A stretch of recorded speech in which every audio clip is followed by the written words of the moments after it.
नवंबर को चुनाव है, उसके बाद मुझे बुलाया जाए, लेकिन सरकार ने नहीं मानी। 16 तारीख को बुलाया। देखिए, मुझे जानकारी नहीं है, आप लोग दे रहे जानकारी मुझे। कानून को अपना काम करने दो। अगर मान लो जितनी नोटिस दे दिया है, पूछताछ की है, जवाब दिया होगा उन्होंने, टाइम मांगा होगा, टाइम नहीं दिया है, सोच समझ के नहीं दिया होगा। मैं कैसे कह सकता हूँ कुछ, मुझे कुछ पता नहीं है।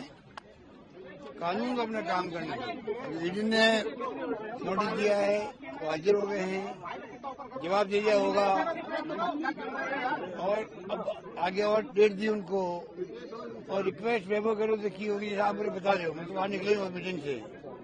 उन्होंने रिक्वेस्ट की है कि चुनाव के बाद बुलाओ मुझे, उन्होंने स्वीकार कर दिया होगा, तो मैं उसमें क्या कर सकता हूँ। कानून अपना काम करेगा। इतना मैं कह सकता हूँ कि कोई दम नहीं है नोटिस के अंदर। सिंपल नोटिस है, सिंपल इन्फॉर्मेशन मांगी गई है।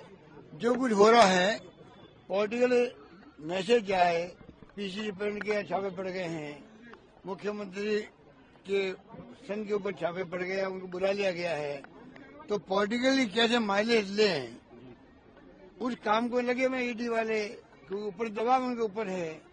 इससे कोई फर्क नहीं पड़ने वाला। बल्कि वहाँ राजस्थान भर के अंदर जब से खबर आई है कि आपने ईडी ने बुलाया नोटिस देकर के, 12 साल पहले का केस खत्म हो चुका, खत्म केस था ही नहीं पहले बात, तो कोई केस ही नहीं था।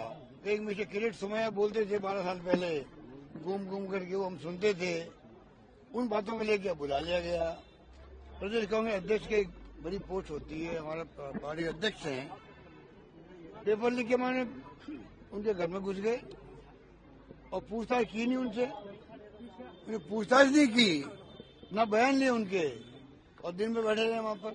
आप सोच सकते हो ये पूरा पॉलिटिकल खेल है बीजेपी का, और उससे बहुत बड़ा रिएक्शन राजस्थान के अंदर गांव गांव में पहुंचा है रिएक्शन।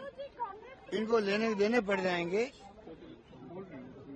भारत सरकार के जिन नेताओं के इशारे पर ईडी की कार्रवाई चल रही है, तो छत्तीसगढ़ हो चाहे राजस्थान हो चाहे और कोई राज्य हो। कर्नाटक में आपने देख लिया, डीके शिव कुमार जी, वो भी प्रदेश के अध्यक्ष थे कांग्रेस की, 22 बार छापे पड़े वहां पे, 22 बार छापे पड़े। चुनाव कौन जीता? कांग्रेस जीती।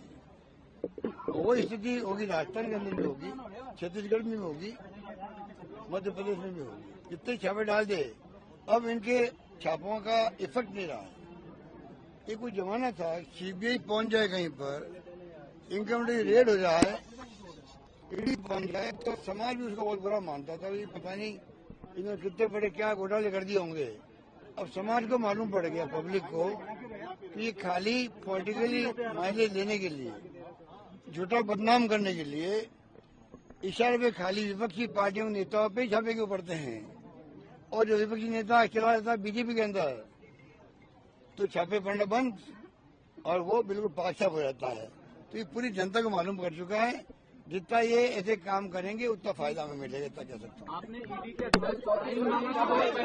देखा है टाइम मुझे इतना आई वहां से, ईडी के डायरेक्टर से, सीबीआई के डायरेक्टर से, और सीबीआई ने 6 महीने में टाइम मांगा है।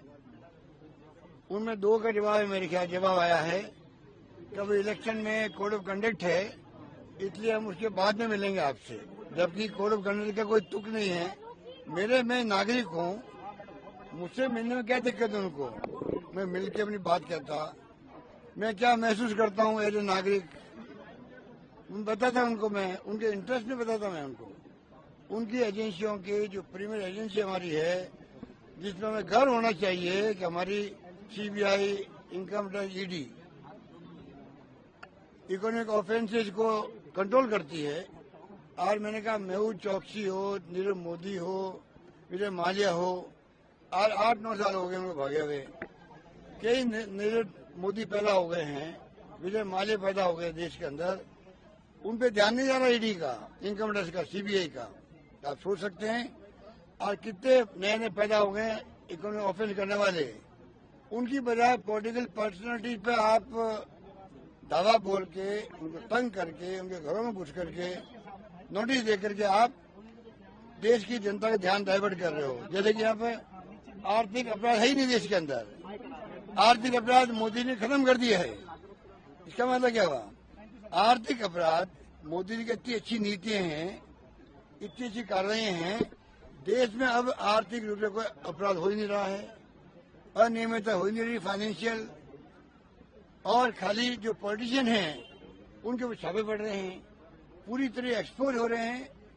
ना देश के इंटरेस्ट में है ये, ना इन तीनों एजेंसियों के इंटरेस्ट में कह सकता हूँ। ये अपनी एजेंसी काम करे, हम कुछ चाहते हैं जो एजेंसियां ईमानदारी से काम करके इकोनॉमिक ऑफेंस करने वालों को जेल के शिकंजे में बंद करो, सजा दो, पेनल्टी लगाओ, कुछ भी करो, हम स्वागत करेंगे उसका।